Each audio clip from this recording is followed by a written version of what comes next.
All right, hey everybody, we are back with another Truck News Thursday, second edition for this day. I think it's like, whatever it is, May 2nd, I think, something like that, first, second, whatever. But anyway, we're going to rock through these fast for you, save you some time. Right here, Ford Authority, Ford 2024 Ford F-150 avoids 12 new recalls due to new quality checks. Okay, Farley's going on here. He's all excited. He's right here. We're past the Super Duty launch and well into the F-150 launch. We made a lot of changes, improved the curve. The F-150s, he said, Farley recently admits that he regrets not tackling these quality issues sooner, but has since taken action to right the proverbial ship. No, he didn't. The reason that they avoided 12 recalls was because they did not let any 2024s out.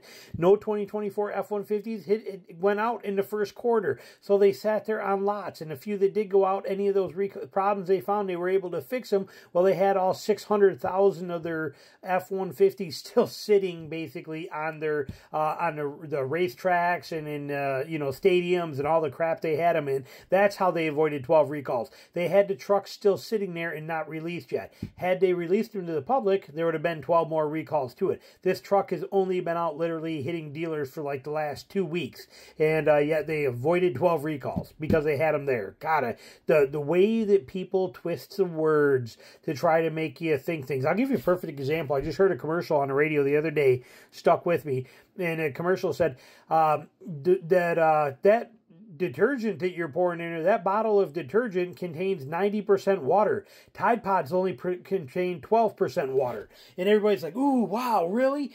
Listen to the wording. That bottle of laundry detergent contains 90% of water. The Tide Pod only contains 12% of water. No kidding. It's a little bitty pod. That's a big jug of liquid fluid. What do you think? It's like that. The wording in the world today drives me nuts, and Farley is notorious for it. And Ford, that's how they beat 12 recalls. It's not because they did anything good and their quality checks are better. It's because they did not release this vehicle until just now. Moving on from there. This pisses me off pretty good right here. Bluntly and honestly. Place your order for Toyota's new Land Cruiser today. I saw it and went, oh my God, really? Take delivery by this fall. Oh my gosh, I'm so excited. Really? Seriously, and this is coming from Auto Evolution. This is big. Place your order for Toyota's Land Cruiser today and take delivery this fall. Remember, we've not been able to order a Toyota in years. Many years. You cannot order a Toyota. They got this really cute little website builder and all that stuff and configurator, but you cannot. You can only buy through allocation. So when I saw this, I was like, oh God, I click on it, open it. What does it say? United Kingdom. In the United Kingdom, you can order the Land Cruiser. Not here, but in the United Kingdom, you can order a Toyota. But us here in the United States, we don't get to order a Toyota whatsoever. Moving on. Let that sink in. Toyota confirms plans for a second U.S.-built 3-row electric SUV. They're investing $1.4 billion into a plant in Princeton, Indiana. And it's going to be where they also do battery packs, and they're going to supplement their construction for their new battery plant in North Carolina. But they do not say what it is. They will not provide any details on it. It says it will be a Toyota-branded larger model than 3-row electric SUV Toyota plans to build in Georgetown, Kentucky. So we have no idea. We don't know what it is, but we know that there is now a new 3-row electric Toyota coming, and they are in the process of building 2 new plants. One of them is going to be in Indiana, and the other one they are going to build is going to be in North Carolina. So interesting stuff right there. Something to kick around. Right here, this cracked me up again. Some of this stuff just blows your mind. Digitally blacked out Land Cruiser feels ready to hunt Wranglers and Bronco prey. This thing is not hunting anything off-road whatsoever. You get a flat tire before you left the parking lot. This doesn't have any of the numbers it does. It just blows my mind, some of these taglines and how people do this kind of stuff. Land Cruiser is a great vehicle, but Land Cruiser is no Jeep Wrangler, and it sure is no Bronco, and it has no business even trying to compete with any of them. Move on, get over it. You don't even, like I said, just not even in the same realm. I don't know why they act that way, but this one cracked me up. That's ready to hunt Wranglers and Broncos, yet it's got, what are those, 20-inch wheels? 20-inch wheels with, Look at the side. I mean, they got an inch of sidewall. I mean, it just cracks me up, but I'm not hanging on that one for too long. GM hit with another 8-speed automatic 8-speed automatic transmission class action suit. I saw this and I dropped my head. I'm like, come on. But in reality, just so you know, this is not for anything being made today. It is still a class action suit on the for the older ones, the 2011 through 2014s, I think it was. It's set in here someplace. Where did I see that? Wasn't it up here at the top somewhere? These models right here, I thought I saw right here. Models affected 2014 through 2019 transmissions. Okay, so but that is, you know, they're getting hit with another class action shoot still on those from, you know, over a decade, or, you know, a decade ago. But interesting to see. And again, I don't like the class action suits. I think these companies should be taking care of stuff. But on the same note, when you're talking about a 10-year-old vehicle, it should be taken care of. But I can see where they you know, it's going to be hard to retrofit certain things in there. I don't know. Like I said, but they are possibly getting sued again for those transmissions back in the day that we knew had all kinds of problems. Moving on from that one, for 2023 Bronco lease prices cut several times in April. Okay, because remember, Farley holds vehicles back. He doesn't release them until the demand's there, and he's got this whole thing he tries to do, and you know, it's all about profits and all that kind of stuff. Well, here we go, right here.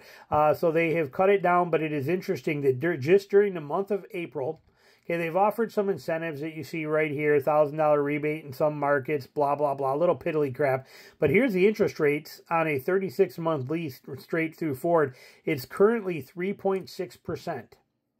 Now, if you bought it a month ago on April 1st, it was 7.1% before falling to 5.7, then 4.6, and now it's at 3.6. That is huge. Now, here's the other interesting takeaway. Okay, still 6,400 2023 Broncos models still sitting on dealers' lots. So that's the key takeaway. If you want a 2023 Bronco, deal. Do not lease this thing under any circumstances. As the leasing is stupid, but they got 6,400 Broncos 2023 models sitting on dealers' lots, and we are in the second quarter of 2024, and there's still 6,400 of them out there. You should have no problem getting 10, 15 grand off these things. Do not be afraid to fight for it. You'll get it all day long, I promise you. Know what to say, learn how to do it, that kind of thing. But you can, this is Ford. All right, moving on from there. China, they set a new record with the diesel engine. In China, you know, a lot of people rip on China, but I'll tell you what, China's brilliant. These people are educated, smart, hardworking. They get stuff done. Don't fear China when it comes to this stuff. They are brilliant with these things, and here they are again. So thermal efficiency, okay, very important for all engines, and it also relates to emissions and gas mileage and things like that. Gas engines, typically about 20 to 35% of thermal efficiency. Typical diesel engine operates at 46% thermal efficiency. Well, this company has got and they're talking bigger engines for commercial use, but they not only broke 50% that they set, which they then broke that again in January, then broke it again to 52.5% in November, and then they did it again a few days ago and got to 53%. These people are killing it. Okay, this is huge, especially considering how many semi-trucks and things like that are running around you know, all over the globe. This is huge. This is serious potential and good for us. This is very good. This could lower emissions and maybe even soften a blow that we, as consumer vehicles, have to take this stupid hits with all these level 1, 2, 3, and 4 emission controls and all that kind of stuff. So this is a very good thing. And naturally, China would be the one to make it. Like I said, they blow us out of the water now with their technology, their workers, their quality of workers, their disciplines. You know, our world's going to hell in a handbag pretty soon, here pretty quick. It's just going downhill. This one right here, this is very interesting. So we know we have electric Jeep Wrangler and a Gladiator 4xe plug-in hybrid, everything we know so far. So we know we have a new you know, the Wrangler's coming out as an actual electric and in a 4xe option, and we know all this is coming. The big takeaway here is this one, then I'll show you those pictures. The big one for me that interests me the most, in 2028, they are building a new version. It is a J70 generation Wrangler for introduction in 2028, presumably is a 2029 model. We know nothing about what that is. Okay, we don't know what that J70 is. I don't anyway, so we'll have to see what happens with this.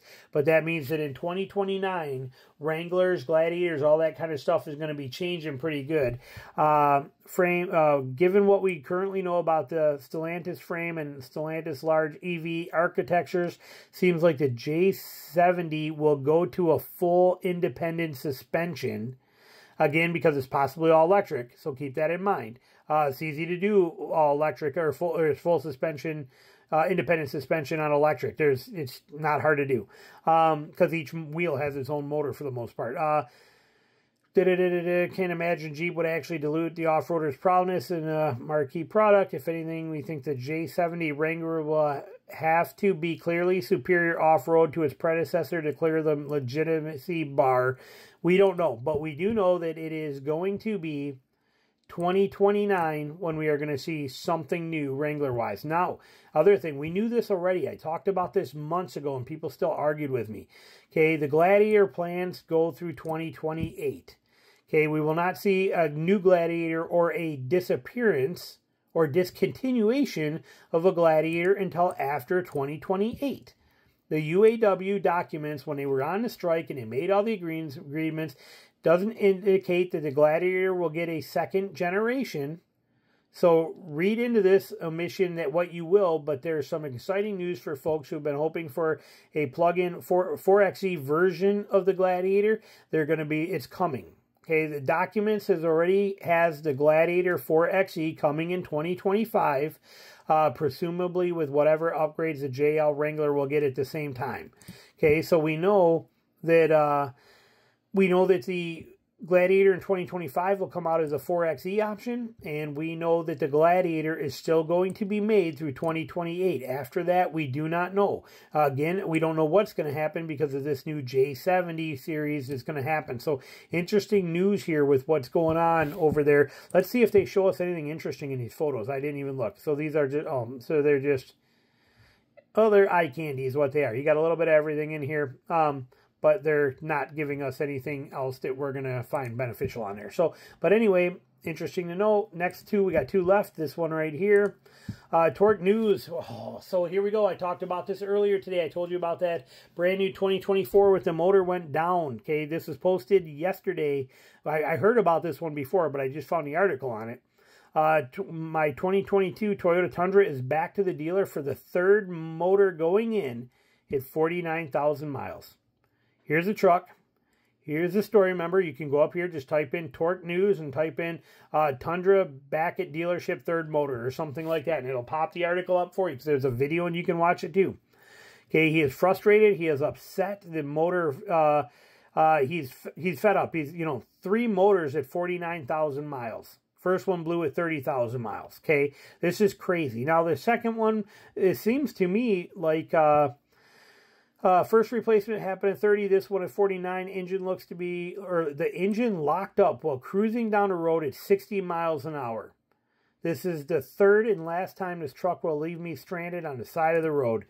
He's fed up. Now,